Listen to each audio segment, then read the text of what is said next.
Welcome to the latest HR180 vlog, where today we're going to be talking pirates. Yep, I know what you're thinking, but please bear with me. So in my spare time, when I'm not mothering 2 4-year-olds, one 42-year-old and 14 team members of various ages, I like to actually read. No, not the kind of trashy stuff I'm sure you're imagining right now, but the kind of intellectual stuff that gets my brain cells moving. Well, moving more than an Okie-Do magazine. Although, joking aside, if you have kids, the Okie-Do magazine is amazing. Other magazines are, of course, available. My most recent read was Be More Pirate by Connie Allende, and he's also available as a podcast on Eat, Sleep, Work, Repeat. And in his book, he discusses how pirates didn't just break the rules, they rewrote them. They didn't just reject society, they reinvented it, and they changed the status quo and introduced brand new concepts that we use today, only we think that they came from the establishment.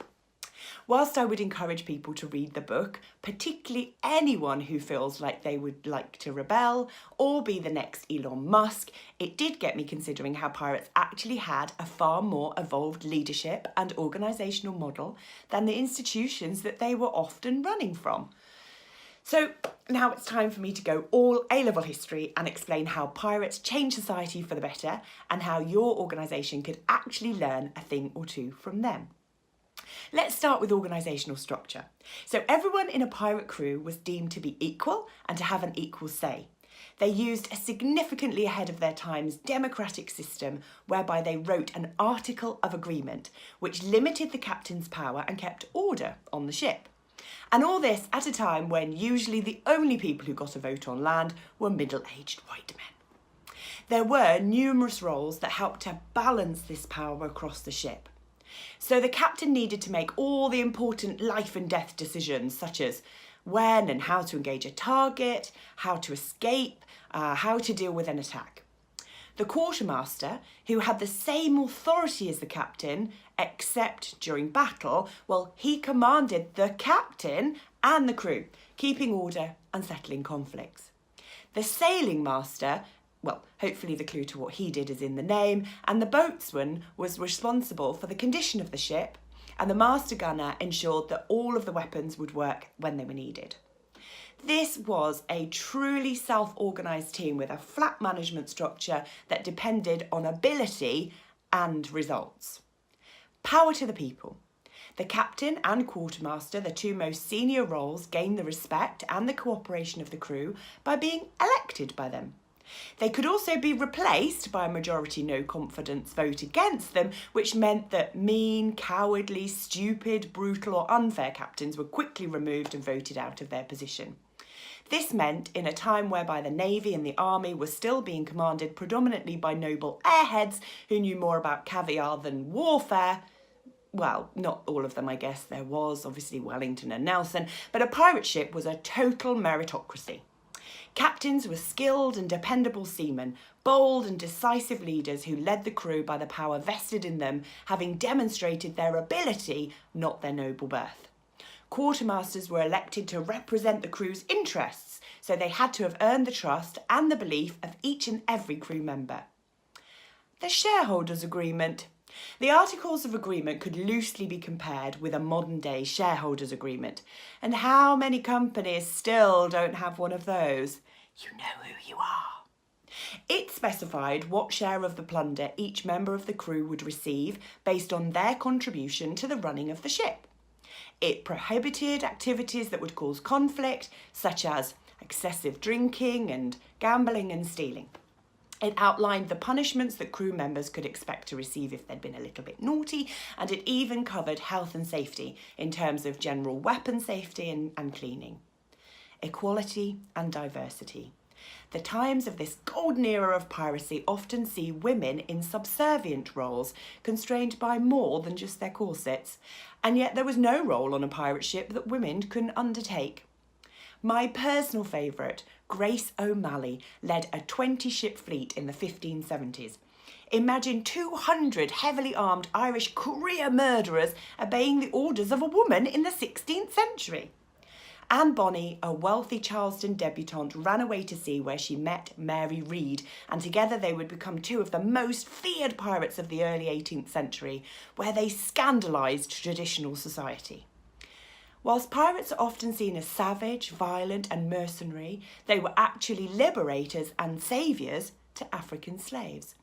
Whilst now it is true that their ultimate goal was the huge ships that slave traders owned, they usually offered all slaves the options to escape or join the crew. If they joined the crew, they were pirates.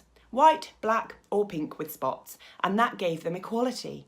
They were free and equal, voting for their leaders, joining in democracy and sharing equally, obviously according to their position, in the spoils of war. Blackbeard is said to have had 60 black crew members and an entire crew of 100, with a black African chieftain, Black Caesar, as his lieutenant. Pirates also had a form of civil partnership called matelotage, a marriage-like institution predominantly so that two male pirates could share their wealth between them. It's argued that a lot of these partnerships were actually romantic in nature. Pirates were also very tolerant of other religious views as well. As long as there was money involved, obviously. Whether a woman, former slave, gay or a Muslim, all were able to offer something different and unique, an acceptance for diversity that really could help us today. Protectionism failures. When Britain tried to protect its interests with the British Navigation Act, they ended up fuelling piracy to their own detriment. The Act was a protectionist policy that saw all trade being required to be carried out by British ships, and English colonies could only sell to England, and half of English colony goods must be bought from England. In addition to receiving lower than market prices for their own goods, the colonies had to buy at inflated prices, plus pay high customs duties. Pirates enabled the colonies to receive luxury items for less. Give your client what they need at a price they can afford. Innovation spurs wealth creation. Pirates mapped new territory, expanded trade and trade routes, discovered goods, and opened doors with native peoples that they were prepared to accept. Pirates didn't bury their treasure, they spent it, and it could be argued without the infusion of money into the New World from piracy, Britain and France would never have been able to catch up with Spain. Healthcare and wellness. Okay, so yes, I know you're going to be shocked, but pirates did actually have private medical. Clearly, there wasn't much in the way of medical benefits as such, but Captain Henry Morgan is credited with having the first comprehensive, all-inclusive health insurance scheme in recorded history. Any person injured in battle would receive guaranteed benefits. 600 pieces of eight for the loss of a hand or a foot, 1,800 pieces for the loss of both legs, and 2,000 pieces for total blindness, which is about £130,000 in today's money. And all of that was happening in a century that really wasn't the most enlightened. Surely we can feel confident that these practices garner unswerving loyalty, commitment and hard work, all of which led to untold wealth and success. If they knew all of that 300 years ago, why are we still not doing some of this stuff? As usual, thanks for watching and for tolerating my history geekiness. Until next time.